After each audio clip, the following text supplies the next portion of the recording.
Basketball players with a high basketball IQ know how to play and to make adjustments based on a variety of things that are going on during the game. So if you're a high school basketball player that wants to increase your basketball IQ, one of the best places to start is getting better at noticing momentum shifts in the game. So today I'm going to share 3 steps that you can take in order to become better at this high level skill. Let's jump in and discuss.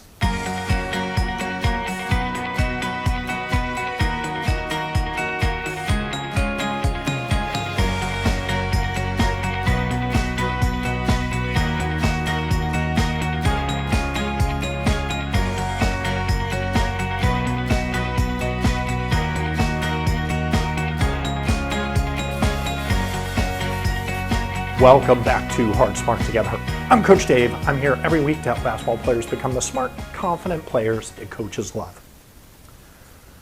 So do you play the game the same way all the time, all throughout the entire game? Sure, you play hard. I don't doubt you play hard. You probably try and defend your man to the best of your abilities. You try and score when the opportunity presents itself. But are you playing the same way? Because high IQ players don't play the same way the entire game. They make adjustments based on a variety of things that are happening. We've mentioned momentum shifts are one of those things that high IQ players notice, and they notice them early in order to make adjustments in how they're playing, in order to give reminders to their team, in order to adjust how their team is playing based on the momentum that's happening in the game. And so if you want to be one of these high IQ players, this is a skill as a high school basketball player that you should get better at noticing momentum shifts and how to adjust your game in order to stop momentum when you're on the wrong side of it, and increase your momentum or keep the momentum going when you're on the right side of it. You've got to be able to recognize it in order to make those adjustments. So today I'm going to give you 3 steps that you can do in order to get better at recognizing momentum shifts and making the proper adjustments. 3 simple steps that you can take. So before I get started, always like to give you a free gift just for listening in, just for watching. So if you haven't already downloaded the 8 intangible skills coaches love to see in players, I make it a checklist for them and I give you some ways to work on these things, ways to stand out. Be sure and go to the link that I put in the description below, or simply go to hardsmarttogether.com/intangibles, and I'll be sure to get you that free checklist. Okay, so the first step to noticing a momentum shift is actually knowing what a momentum shift in a game is. What is momentum in a game? And there's one specific thing that drives momentum. In fact, I would say that momentum is nothing more than another word for runs. And we've heard basketball is a game of runs. So, we've done this extensive talks in the past. You can go back to past episodes where we talk about runs, but you need to understand what a run is in order to understand what a momentum shift is. And a run is any consecutive scores that are not responded to by the opposing team is a run. Any consecutive scores. That means 2 consecutive baskets. A basket and 2 free throws. Doesn't matter. 2 consecutive scores without the other team scoring is a run. Doesn't need to be 5, doesn't need to be 10, doesn't need to be 15 in a row to define a run. A run is any 2 consecutive scores. So the funny thing about a run is it starts almost like one little snowflake, right? Or a little snowball. And as it grows, as it goes to 3 consecutive scores, 4 consecutive scores, 5 consecutive scores, think of it as a snowball rolling down the hill. As it gathers steam, it gets bigger and bigger. Before you know it, you have an avalanche.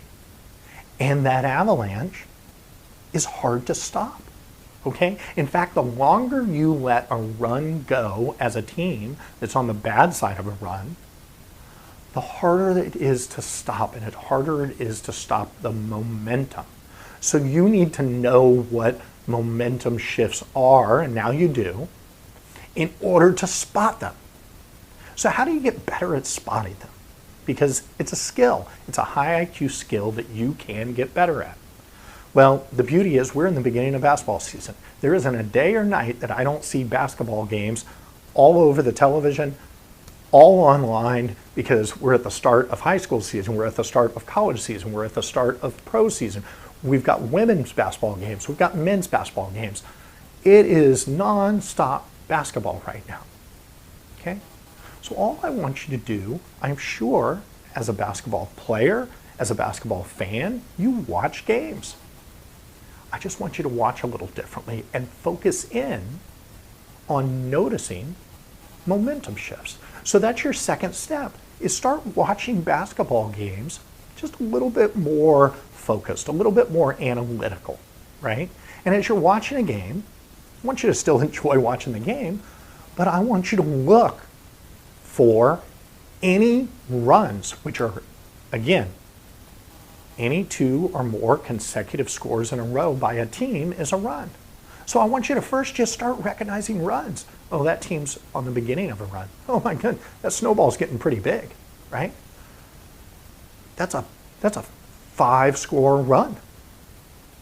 That's a 10-score run. It's an avalanche, right? Have you ever been playing in a game, whether you're on the good side or the bad side of momentum, and you look up and you're like, how are we down 15? Where did that come from? Or, how are we up 15? A minute ago, we were tied. Now we're up 15, right?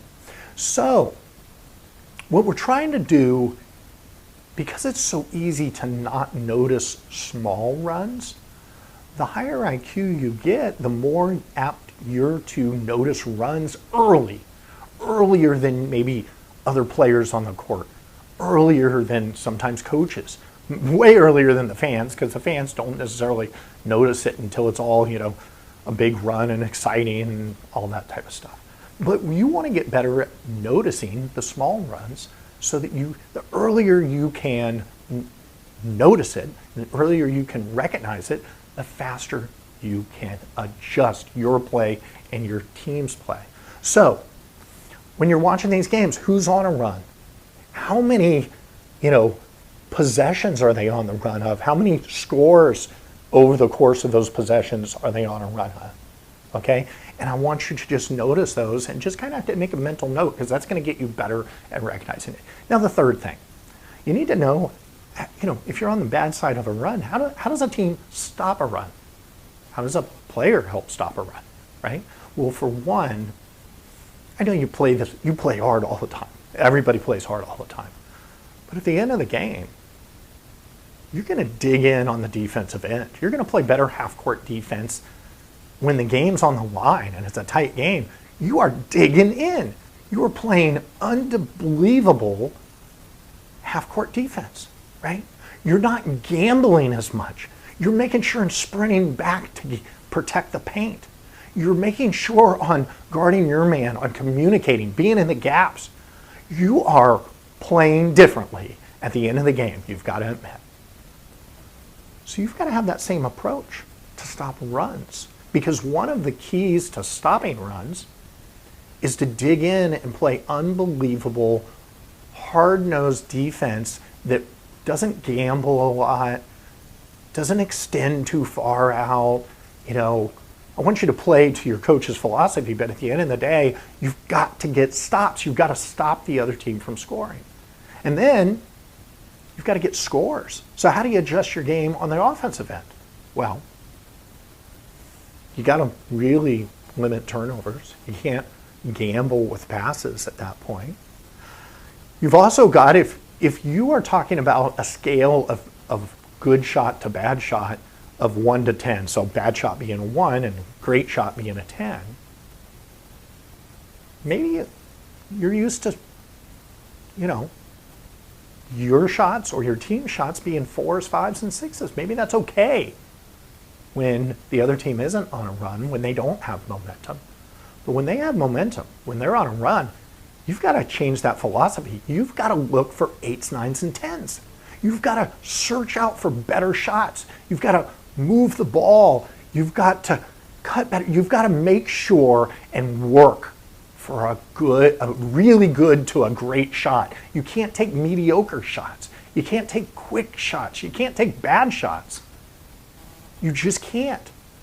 Because every time you do that and you don't score, the other team, all of a sudden, they have an opportunity to extend that run, and it's becoming bigger and bigger snowball and more of an avalanche, right? And by doing this, by really focusing in on kind of your end of the game, games on the line, defensive dig-in, and focusing in on we can't turn the ball over, we can't gamble on offense, we need to look and really work our offense for great shots, you're naturally going to slow the tempo of the game.